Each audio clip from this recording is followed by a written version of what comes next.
Estas son las cosas que vio Juan. En la isla llamada Patmos,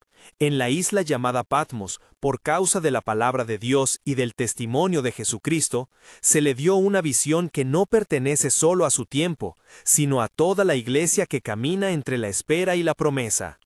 Desde esa roca azotada por el mar, con la sal y el viento marcando la piel y el silencio de las noches, Juan recibió la revelación de aquel que es Alfa y Omega, principio y fin, Cordero que abre el libro sellado.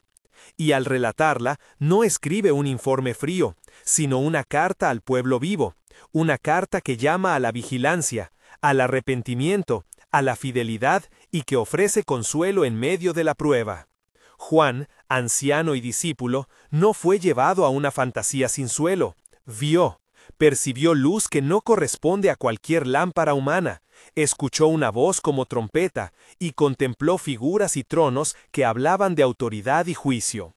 Su temblor y su asombro son legítimos, sus palabras guardan reverencia. Cuando describe a Cristo, lo hace con títulos y señales que apuntan a su divinidad y soberanía. Ojos como llama de fuego, voz como estruendo de muchas aguas, la espada de su boca y las llaves de la muerte. Así presentado, Jesús reina sobre la historia y sobre la esperanza de la comunidad fiel. El libro abre con cartas a 7 iglesias de Asia Menor. Cada carta es al mismo tiempo una constatación histórica y una palabra profética para la Iglesia universal. Éfeso, Esmirna, Pérgamo, Tiatira, Sardes, Filadelfia y Laodicea aparecen como espejos donde la comunidad cristiana se reconoce. Algunas son fervientes en obras, pero han perdido el primer amor. Otras padecen tribulación y pobreza material, pero permanecen ricas en la fe.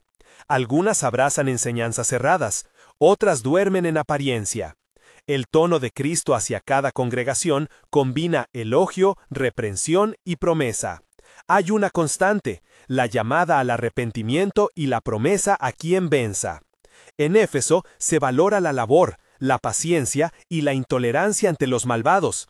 Sin embargo, la queja que surge es la pérdida del amor original. La belleza de este reproche es que no minimiza la obra, exige que la obra brote desde el primer amor. La lección para la iglesia hoy es clara, las obras no sustituyen la relación. En Esmirna, la voz es de consuelo en la tribulación. Aun cuando se anuncia sufrimiento que llegará por un tiempo, la corona de la vida permanece como promesa. Es un apercibimiento para los creyentes que enfrentan persecución. La fidelidad en medio del dolor no es vana, será premiada por aquel que conoce el corazón. Pérgamo es llamada a apartarse de prácticas que comprometen la pureza doctrinal.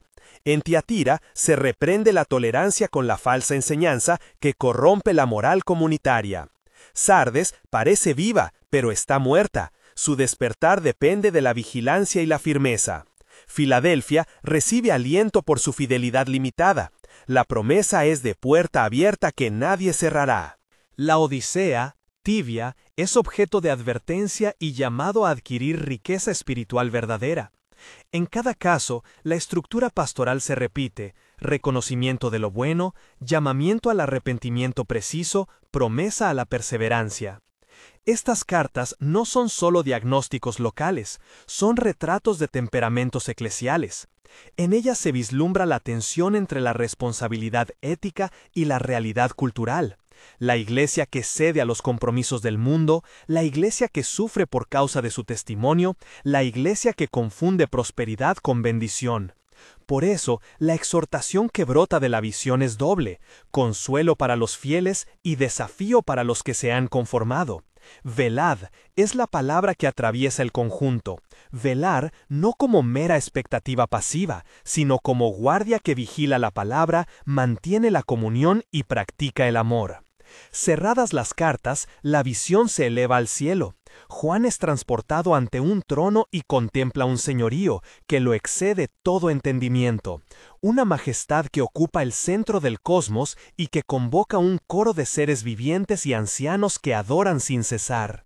El trono no es un asiento vacío de poder, su entorno es un mar de vidrio, como cristal, relámpagos, voces, truenos y un arco iris que circunda el trono.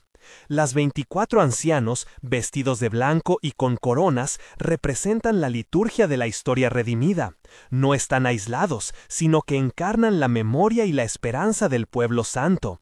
Las 4 criaturas, llenas de ojos delante y detrás, proclaman santidad continuamente. Aquí, la visión no apunta a meras imágenes estéticas, estructura una teología.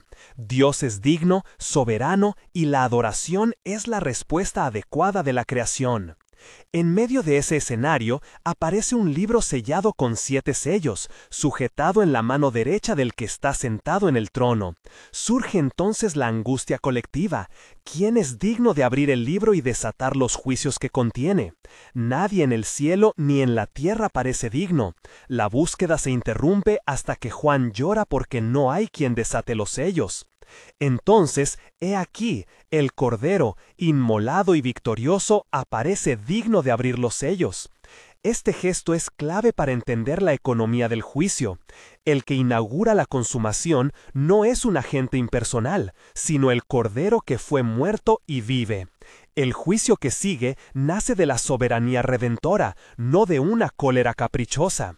En la escena, la adoración estalla como reconocimiento de que solo aquel que se entregó posee la autoridad para llevar la historia hacia su consumación.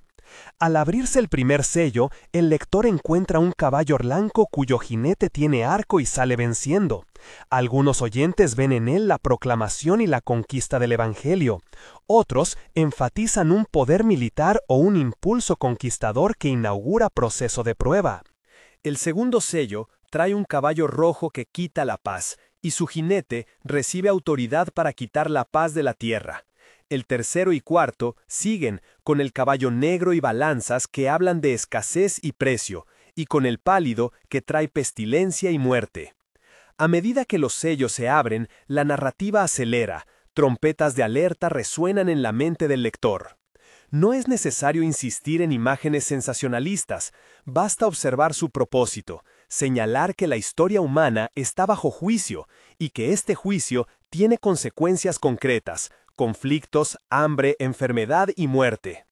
Estas realidades golpean, pero al mismo tiempo convocan a la respuesta, arrepentimiento y confianza en el que guía la historia. Entre los sellos aparecen personajes y escenas que incrementan la tensión, almas bajo el altar clamando por justicia, visiones de catástrofe que no son meras descripciones apocalípticas, sino testimonios de que el mal no quedará impune. Cuando se cierran los sellos, se abren las trompetas y la escena se vuelve aún más sonora. 7 ángeles con trompetas que anuncian juicios más intensos. Piedras de granizo y fuego mezclado con sangre caen sobre la tierra. 1/3 del mar se convierte en sangre. Estrellas que caen, la oscuridad y la aflicción se expanden. Cada trompeta posee un carácter progresivo. Anuncian y amplifican la gravedad del juicio, pero siempre conservan el paralelo con la llamada a la conversión. Es un patrón pedagógico del texto. El juicio denuncia y exige un cambio de rumbo. En el centro del drama cósmico surge la figura del dragón, antiguo enemigo, que persiga a la mujer que dará a luz al varón destinado a gobernar con cetro de hierro. El dragón es identificado con el adversario arquetípico, con Satanás que disputa la historia de la salvación. Le sigue la aparición de 2 bestias, una que emerge del mar con poder y autoridad, otra que sale de la tierra con apariencia inocente pero con capacidad de engañar, promoviendo la adoración de la primera. La marca que una de las bestias impone en la mano o en la frente, con su número 666, simboliza pertenencia y obediencia al sistema contrario a Dios. Aquí la advertencia es doble. No se trata solo del peligro externo de perseguidores, sino del atractivo interior de los sistemas que piden lealtad y que compran la conciencia humana con promesas terrenales. La escena de la prostituta sobre la bestia, figura de Babilonia, no es una mera descripción de decadencia, es una denuncia contundente del matrimonio perverso entre poder y corrupción, entre riqueza y opresión. Los mercados, los mercaderes y el comercio descritos en el libro subrayan que la corrupción no es puramente política, sino económica y espiritual. Hay un comercio de vidas y de almas cuando la riqueza se coloca por encima de la justicia divina. Pero el texto no se regocija en la caída de la ciudad corrupta. La caída de Babilonia es seguida por cantos en el cielo de justicia hecha realidad y por lamentos humanos. La advertencia es clara. Los sistemas que se oponen a Dios son temporales y sus vías terminan en ruina. En la imagen del conflicto escatológico, no todo es devastación. En medio del juicio, la liturgia continúa. Hay cantos de redención, visiones de un pueblo sellado en la frente por los siervos de Dios, protectores y guardianes que preservan una remanencia fiel. La tensión dramática quiere subrayar una verdad pastoral. Aun cuando el juicio avanza, Dios guarda a los suyos. La historia no es una corrida hacia la nada, sino una purificación que culmina en la consumación del pacto. Los relatos de las trompetas y las copas de la ira son desafiantes para la imaginación moderna. No conviene simplificarlos hasta volverlos representaciones superficiales, ni endurecerlos hasta convertirlos en espectáculo. En su balance, muestran el carácter justo de la sanción divina y la inevitabilidad de la restauración. Las copas, derramadas sobre la tierra, culminan la serie de juicios, son la consumación que lleva al gran clímax de la revelación. Tras ellas, la caída definitiva de Babilonia prepara el terreno para la llegada del rey. Llegado el punto culminante, la narrativa alcanza su máxima tensión: el retorno del Señor, la derrota del dragón y sus aliados y el juicio del gran trono blanco. La imagen del retorno es deliberadamente simple y poderosa. Aquel que fue crucificado vuelve como juez y rey, su victoria no es ambigua. Los ejércitos de los cielos se presentan con él, y la batalla final muestra que la rebelión será vencida. Tras la derrota de las fuerzas del mal, se abre el juicio final.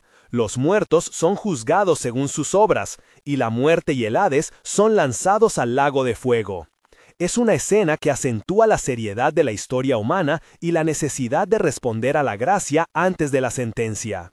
La resolución es, sin embargo, consoladora y jubilosa. La visión culmina con la descripción de la Nueva Jerusalén, una ciudad que desciende del cielo, preparada como novia adornada para su esposo. Sus puertas no se cerrarán, en ella no habrá llanto ni muerte, Dios mismo habitará entre los suyos y será su luz. Arrebatadora es la promesa de una comunión plena, ya no habrá necesidad del sol ni de la luna, porque la gloria del Señor ilumina. Es la consumación del propósito divino, restaurar la creación a la intención original de comunión entre creador y criatura. ¿Qué significa todo esto para la Iglesia hoy? Primero, que la centralidad de Cristo es innegociable. Él es el mediador, el juez y el amado. La historia no se resuelve por fuerzas humanas, sino por la persona que asumió la entrega hasta la muerte. Segundo, que la llamada a la vigilancia es práctica. Velar implica cultivar el amor primero, mantener la fidelidad doctrinal, denunciar la corrupción y acompañar a los perseguidos. Tercero, que la esperanza no es evasiva, es un llamado a perseverar en el testimonio, con la seguridad de que el bien será vindicado y la injusticia juzgada. La resolución es, sin embargo, consoladora y jubilosa. La visión culmina con la descripción de la Nueva Jerusalén, una ciudad que desciende del cielo, preparada como novia adornada para su esposo. Sus puertas no se cerrarán, en ella no habrá llanto ni muerte, Dios mismo habitará entre los suyos y será su luz.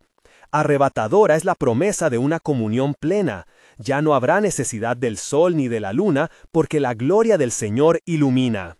Es la consumación del propósito divino, restaurar la creación a la intención original de comunión entre creador y criatura. ¿Qué significa todo esto para la Iglesia hoy?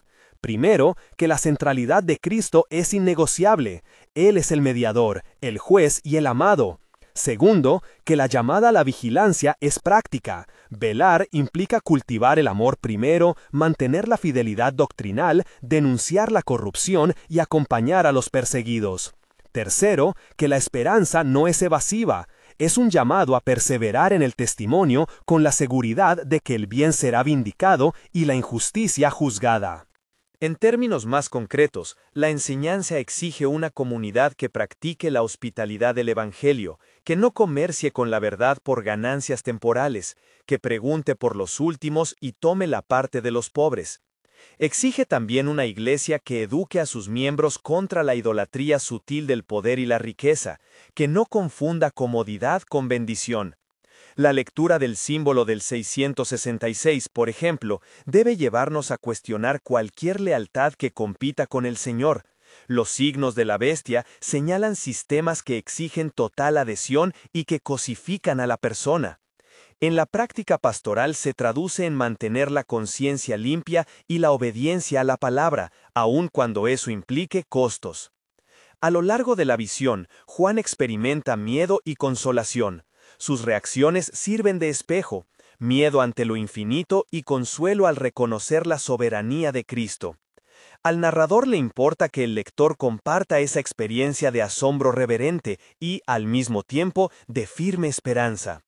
Por eso, las escenas litúrgicas, los cantos de los ancianos, las voces de las criaturas vivientes no son meras ornamentaciones.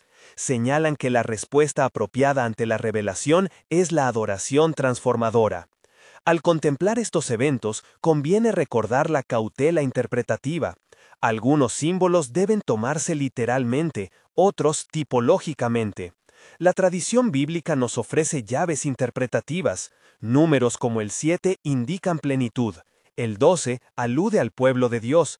El Cordero remite al sacrificio redentor. La ciudad celestial es la consumación de la alianza. No es prudente forzar cada símbolo a una correspondencia técnica con eventos modernos. Más fructífero es preguntar, ¿qué nos enseña este símbolo sobre Dios, la historia y la conducta de la Iglesia? En la historia de la interpretación han surgido diversas lecturas, quienes insisten en una correspondencia exacta con sucesos históricos, los que buscan despliegues simbólicos a lo largo del tiempo y los que combinan ambos enfoques. La exposición aquí adopta un equilibrio, respeta la literalidad de los grandes hechos canónicos, la apertura de las secuencias de juicios, la aparición de las bestias, la victoria final, y acepta que el lenguaje apocalíptico usa imágenes para transmitir realidades espirituales profundas. Este enfoque evita el sensacionalismo y mantiene la seriedad teológica. Mientras la visión progresa, emergen también figuras secundarias que iluminan el drama. Las dos testigos que profetizan y sufren para luego ser vindicadas, los sellados que protegen a los siervos de Dios, la multitud innumerable que ha salido de la gran tribulación y que canta la salvación a quien está sentado en el trono. Cada figura cumple una función pastoral. Las testigos nos enseñan el precio del testimonio. Los sellados muestran la protección divina en medio de la prueba. La multitud canta la fidelidad del Señor que salva. Así, la visión no es abstracta, sino profundamente pastoral. En el ritmo del libro, después de la tensión máxima, sobreviene la calma de la restauración. Las imágenes de la nueva creación subrayan que el conflicto no es eterno. La creación será renovada. No se trata de eliminar la responsabilidad humana, sino de afirmar que la meta de la historia es la presencia de Dios entre su pueblo. La última palabra es la invitación «Ven». No es una promesa ambigua, es una llamada personal y colectiva al gozo eterno en comunión con el Señor. Que esta lectura mueva a la Iglesia a examinar su fidelidad, que se purifique en su amor, que persevere en la verdad, que sostenga a los perseguidos y que rechace los encantos del poder corrupto. Que también sea consuelo para los afligidos. Quien sufre hoy no lo hace sin razón. La historia tiene un juez y una consumación justa. Y si hay quienes se sienten tentados a ceder a la tibieza de la Odisea, que escuchen la urgencia del llamado al arrepentimiento. En lo que resta de la visión, el relato seguirá desplegando los sellos restantes, las trompetas, las copas y la trayectoria hacia la consumación final. Juan sigue en Patmos, escribiendo no por su propio interés, sino por la enseñanza de toda generación. Su pluma traza imágenes que nos llaman a la vigilancia y a la adoración, a la firmeza ante la prueba y a la esperanza segura en la victoria del Cordero. Al abrirse, pues, los sellos restantes, la visión despliega su doble cara. Por un lado, juicios que desestabilizan el orden creado, por otro, gestos divinos que protegen, convocan y restauran. Los primeros sellos revelan cabalgadas que atraviesan la historia: guerra, hambre, pestilencia, muerte. No son estampas gratuitas, recuerdan que la condición caída del mundo se manifiesta en estructuras humanas traspasadas por la violencia y la escasez. Pero el propósito no es describir cronologías de desastres para el morbo, sino situar al lector en la gravedad del conflicto cósmico. El mal obra efectos reales y dolorosos, y la comunidad de fe no debe disipar esa realidad con optimismos ingenuos. Al quebrarse el sexto sello, la liturgia del cosmos se altera, el sol se oscurece, la luna se vuelve como sangre, las estrellas caen, el cielo se repliega como un pergamino. Tales imágenes remiten tanto al fin de los tiempos como a la figura profética clásica que utiliza los fenómenos celestes para anunciar el juicio del Señor. Aquí conviene subrayar dos cosas. Primero, que el terror cósmico funciona como llamada, conmueve a las naciones y descubre la fragilidad humana. Segundo, que la reacción humana es ambivalente. Algunos se rasgarán las vestiduras en arrepentimiento, otros blasfemarán y cerrarán aún más su corazón. La visión no nos engaña respecto a las respuestas humanas, la elección moral permanece. La apertura del séptimo sello conduce a un silencio en el cielo, y de ese silencio brota otro conjunto de señales, las trompetas. No son meras repeticiones de lo ya visto. Las trompetas actúan como advertencias, anuncian, golpean, llaman a la conversión. Los efectos de las trompetas, vientos de destrucción en la tierra, aguas que se vuelven amargas, tinieblas sobre las regiones, tienen carácter sancionador y pedagógico. Muchas lecturas han querido encajar cada trompeta en algún episodio histórico preciso. La prudencia hermenéutica sugiere, en cambio, leerlas como ritmos de juicio que golpean a un mundo que persiste en la injusticia, así revelando la paciencia y la justicia del juez. Entre las trompetas se intercala la figura del ángel con el pequeño libro abierto, la llamada a profetizar y la medición del templo. Estos interludios son estratégicos, recuerdan que en medio de las calamidades hay espacio para el testimonio y para la protección. Medir el templo no es un gesto de frialdad administrativa, sino un signo de cuidado.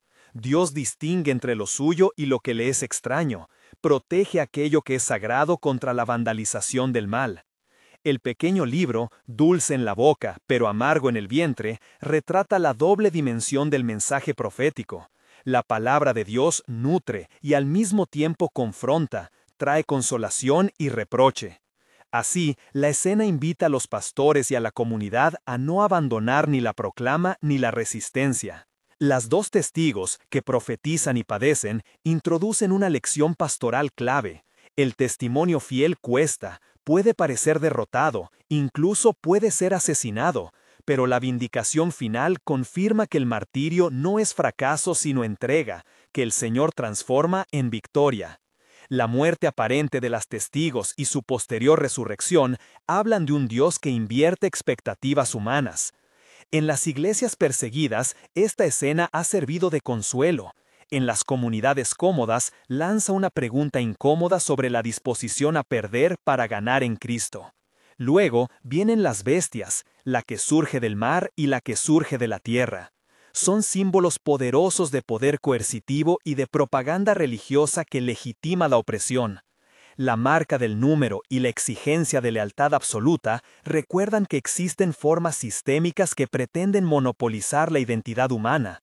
La enseñanza pastoral aquí es doble: identificar y resistir lealtades que compiten con la del Señor, y acompañar a quienes han sido atrapados por tales estructuras, ofreciéndoles camino hacia la verdad sin reducir su situación a un simple juicio moral.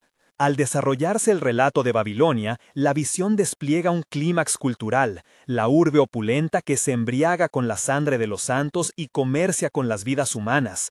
La caída de Babilonia no es un placer vengativo del autor, sino un anuncio de que los sistemas que comercian con la dignidad y que explotan al vulnerable recibirán su justa retribución. La retórica apocalíptica contra Babilonia mezcla imágenes de lujo y putrefacción para mostrar que el encanto exterior puede ocultar corrupción interna. Pastoralmente, la advertencia alcanza tanto a gobernantes como a comerciantes de influencias. Ninguna prosperidad que se construya sobre la injusticia es sustentable ante el tribunal divino. Aún así, la visión no se agota en el castigo. Tras la ruina viene la escena nupcial, el cordero y la esposa. La invitación a la cena de las bodas y la aparición de la Nueva Jerusalén coloca la consumación en clave relacional y cosmológica. La restauración que se anuncia no es mera reparación moral, sino recreación sacramental. Dios habitará con su pueblo, el luto será enjugarlo, la muerte será vencida. En términos pastorales, esto implica que las prácticas de la comunidad, adoración, comunión, justicia, son anticipaciones de la realidad escatológica. La liturgia no es evasión, es entrenamiento para la eternidad. En la tensión entre juicio y promesa hay lecciones concretas para la vida eclesial. Primero, vigilancia sin pánico. La exhortación apocalíptica es a velar, no a caer en el fatalismo. Vigilar implica oración persistente, firmeza en la doctrina y sensibilidad para consolar a los quebrantados. Segundo, separación sin frialdad. La llamada a no amoldarse a este mundo no concede licencia para el aislamiento. La iglesia que se separa tiene la misión de ser sal y luz, de intervenir a favor de la justicia y la misericordia.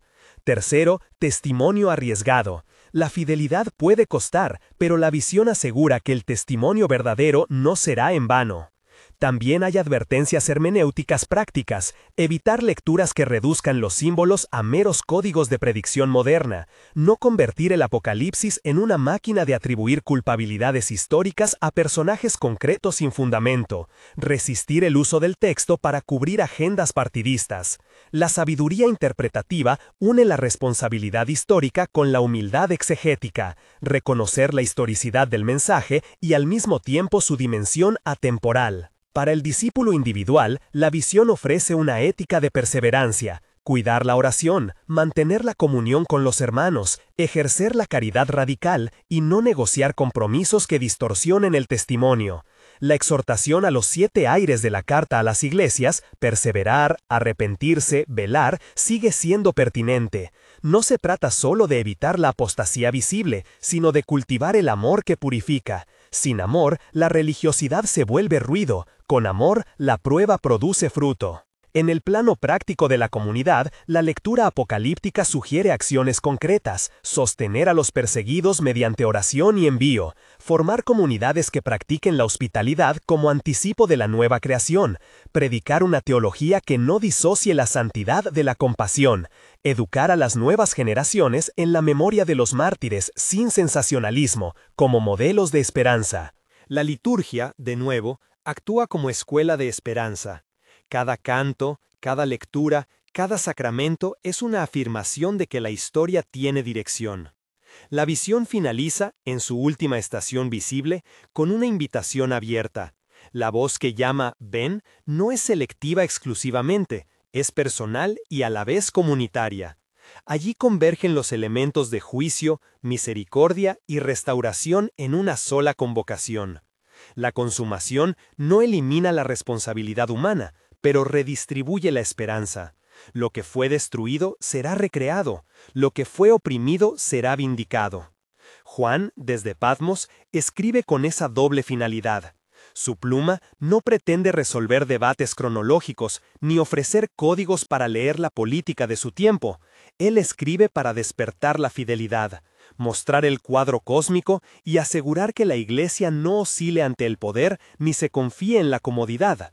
La voz profética que atraviesa el libro llama a una comunidad que canta en medio de la tribulación y que no abandona la súplica ni la misión. Mientras la visión prosigue, la siguiente sección exige una lectura pausada. Se trata de cómo, tras la caída de las grandes potencias simbólicas, se plantea el juicio final y el establecimiento de la nueva creación.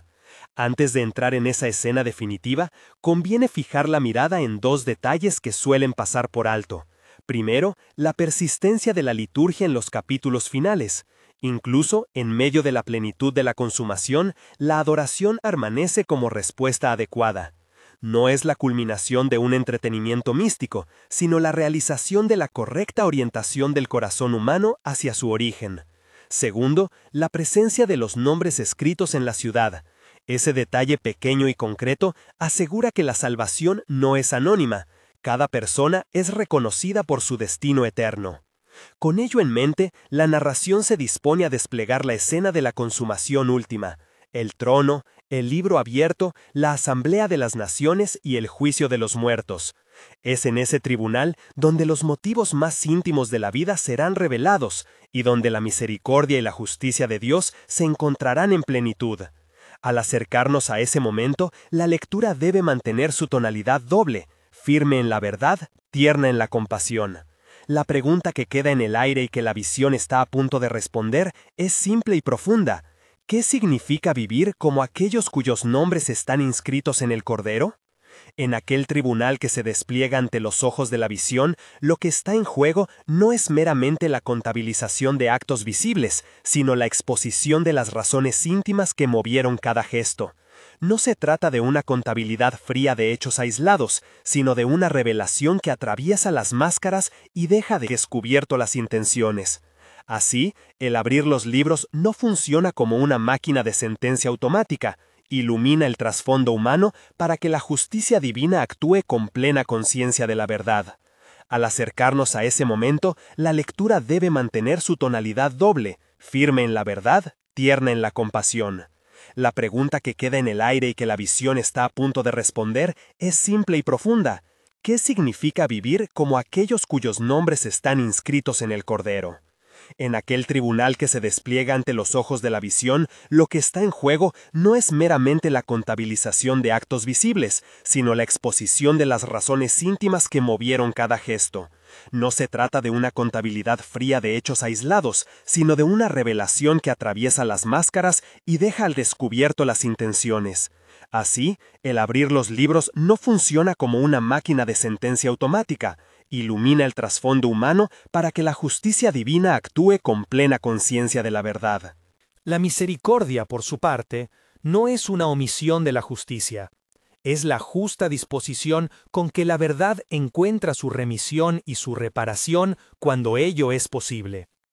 En esa asamblea, donde las naciones se presentan y los muertos son llamados por su nombre, la tensión entre restitución y responsabilización alcanza su punto culminante.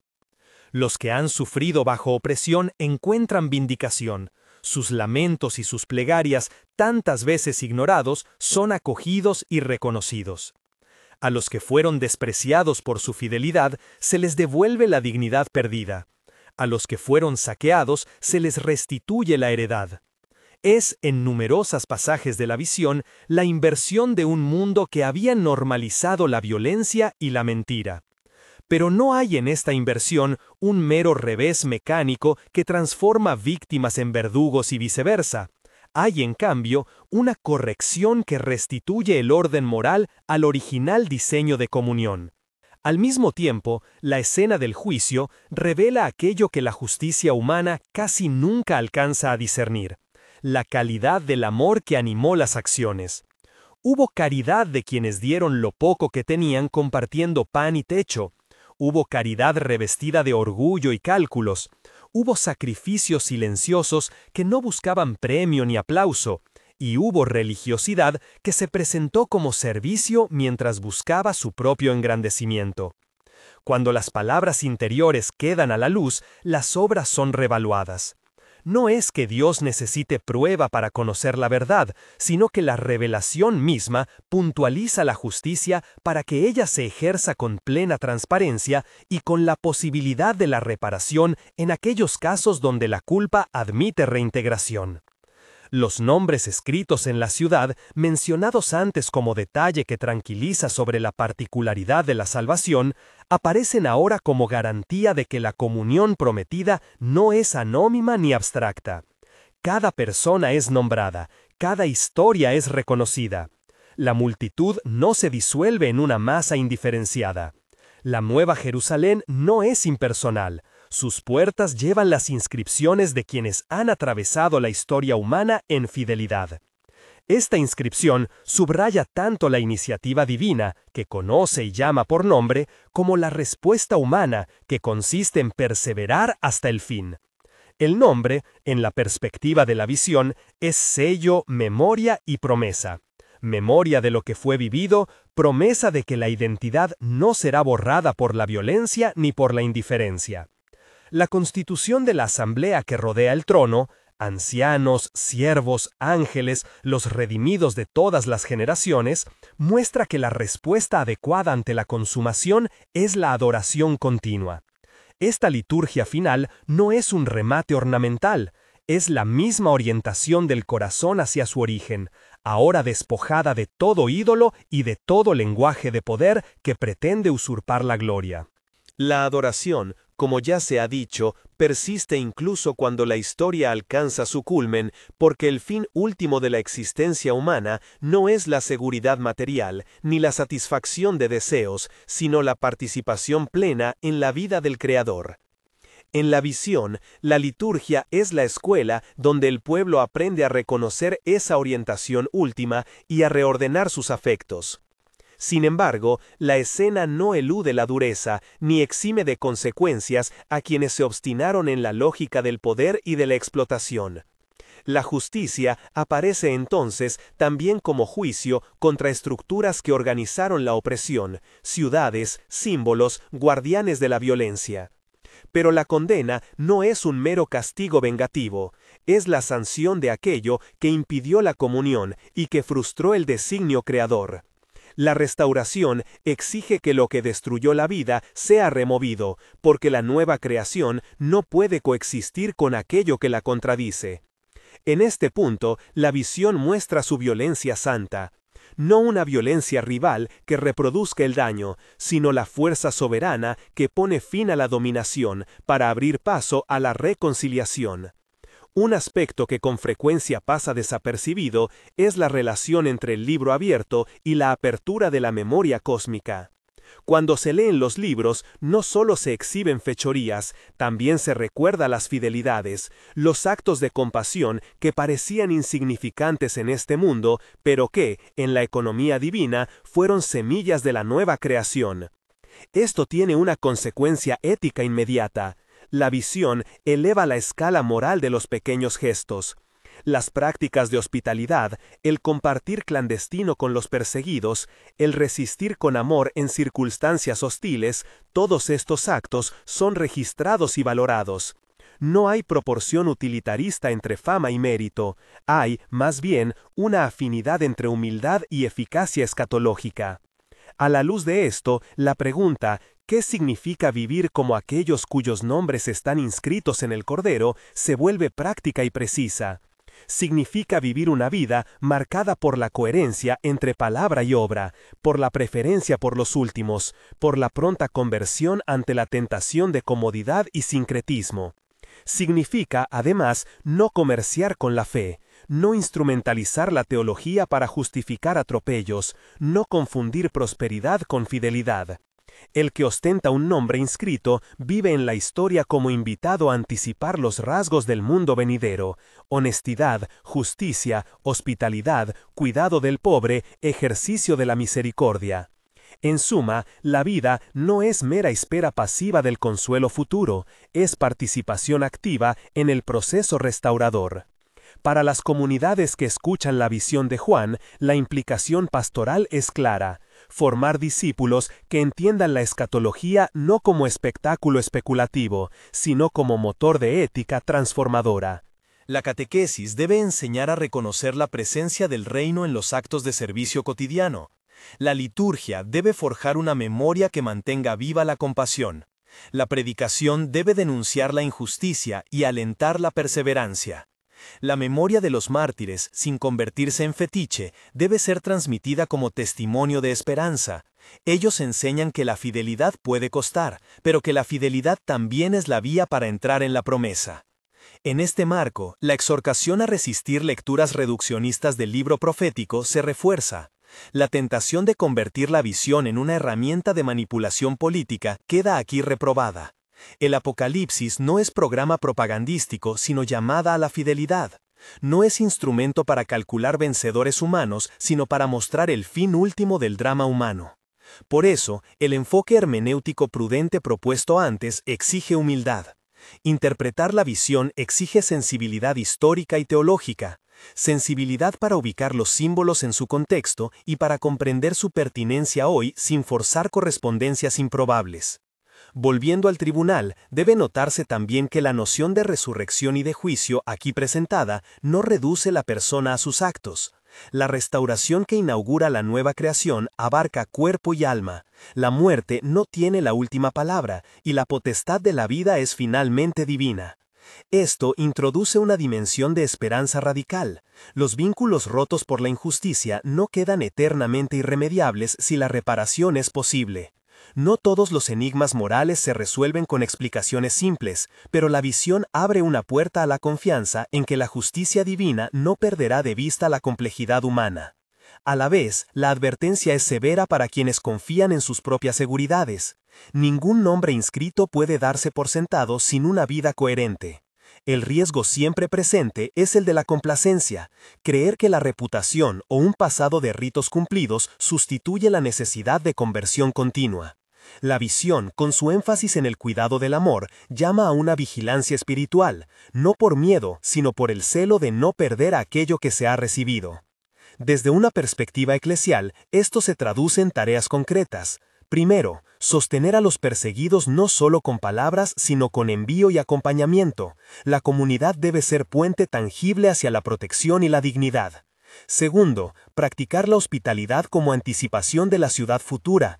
Abrir casa y mesa en medio de la inestabilidad social es una señal profética del reino. Tercero, integrar la memoria de los mártires y de los pobres en la formación para que la Iglesia no olvide su identidad de comunidad de solidaridad. Cuarto, predicar una teología que combine santidad y compasión. La santidad que no desemboca en exclusión no es la santidad de la visión. Al detener la mirada en la consumación última, la imagen de la ciudad que desciende, con calles de luz y puertas que nombran a los heredados, remite a una esperanza final que no anula la historia, sino que la transfigura. El mundo renovado no es una abstracción etérea, es el lugar donde las relaciones rotas son restauradas y donde la creación canta de nuevo su propósito. Aquí la visión se muestra plenamente pastoral. Alienta a la resistencia, consuela a los afligidos, desafía a los que abusan del poder y sobre todo ofrece una promesa que reorganiza la vida presente. Antes de avanzar hacia la descripción pormenorizada de la nueva creación, conviene reconocer las tensiones teológicas que emergen de este tramo. Cómo conciliar libertad humana y soberanía divina, cómo entender la condena sin que ésta anule la posibilidad de arrepentimiento, cómo interpretar la certeza del juicio sin caer en la desesperanza.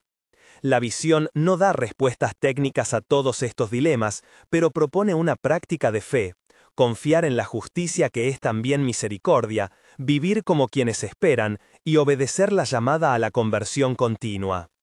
Con estas notas en mente, la narración se dispone a describir con más detalle la revelación de la ciudad y el río de la vida, de modo que la imaginación moral y litúrgica del lector sea informada por imágenes que no engullen la historia en alegorías vacías, sino que la orientan hacia la fidelidad concreta de cada día. La ciudad que desciende no se agota en su asombro visual. Cada detalle es economía teológica que obliga a la comunidad a repensar su forma de ser. El río de agua de la vida que brota del trono y avanza por el centro de la ciudad no es simple decoración, es metáfora de la soberanía que da vida, de una corriente que atraviesa la historia y riega lo que estaba seco. Ese río alimenta el árbol de la vida cuyas hojas son para la sanidad de las naciones. No se trata de un remedio individual aislado, sino de una medicina que hace al cuerpo social capaz de reazarse, curación para heridas colectivas, restauración de vínculos quebrados, un ciclo de provisión que corrige los desbordes de la injusticia. Cuando la visión muestra que no hay templo porque el Señor Dios y el Cordero son su templo, está señalando algo decisivo sobre la presencia divina. Dios habita entre el pueblo, y la liturgia no se reduce a un edificio, sino que acontece en la comunión misma. La lámpara que ilumina la ciudad es la gloria divina. No hay noche porque la luz última disipa toda oscuridad de opresión y engaño. Sin embargo, esa ausencia de noche no borra la labor humana, antes la intensifica. Si la ciudad es hogar definitivo, la vida de los que esperan esa ciudad debe estar marcada por prácticas que anticipen su justicia y su paz aquí y ahora. ¿Qué prácticas concretas se desprenden de estas imágenes? Primero, la hospitalidad, ya señalada, pero pensada con firmeza teológica. Abrir la casa y la mesa es gesto escatológico. Recibir al peregrino, al forastero, al perseguidor restaurado es ensayar la reconciliación que la ciudad promete. Segundo, la memoria litúrgica. Recordar los nombres inscritos en las puertas es sostener un culto que integra la historia de los mártires y de los pobres. Celebrar con ellos no como reliquias, sino como compañeros de camino que enseñan fidelidad en la prueba. Tercero, la práctica de la justicia restaurativa. En vez de reducir la reparación a castigos que perpetúan daño, la comunidad debe practicar procesos que busquen restaurar relaciones, reparar pérdidas y reconocer la dignidad de las víctimas. Cuarto, el cuidado de la creación. Si la nueva creación incluye la tierra renovada, entonces la ecología práctica, trabajos que promuevan sostenibilidad, que restablezcan ríos y tierras degradadas, es una forma de liturgia. Estas prácticas no son remedios mágicos ni estrategias para evitar la tensión moral, más bien son disciplinas que moldan el corazón y las estructuras sociales. Enseñan a resistir la tentación de creer que la salvación es solo personal y abstracta. La visión insiste en que la liberación verdadera implica casas, calles y nombres. No es una espiritualidad volatilizada que olvide el pan cotidiano ni la tarea de hacer que la justicia sea realidad palpable. Pero la lectura de la visión requiere viejo discernimiento ante dos peligros complementarios. Por un lado, el triunfalismo, convertir la promesa en orgullo que excluye y etiqueta. Por otro lado, la resignación, creer que la esperanza escatológica exime de la responsabilidad presente. La interpretación prudente evita ambos extremos. La ciudad inspira confianza, pero no sustituye la conversión continua. El nombre inscrito en la puerta es don y llamada coherencia. Ser heredero no autoriza la indiferencia, al contrario, exige vigilancia amorosa. La cuestión de la libertad humana frente a la soberanía divina vuelve a surgir en la práctica pastoral. La visión no adjudica a Dios una tiranía que anula la voluntad humana, tampoco devuelve todo a un relativismo humano. La imagen de la puerta con nombres sugiere una comunión de personas responsables que, preservando su identidad, se someten a la justicia que restaura. En ese espacio, la condena no es un ejercicio morboso de venganza, sino el reconocimiento de que hay pliegues morales que impiden la comunión. La justicia divina mostrada en la visión apunta a la sanidad que supera la fractura sin suprimir la libertad responsable del ser humano. Al predicar y enseñar sobre estas escenas, la hermenéutica pastoral debe cultivar humildad.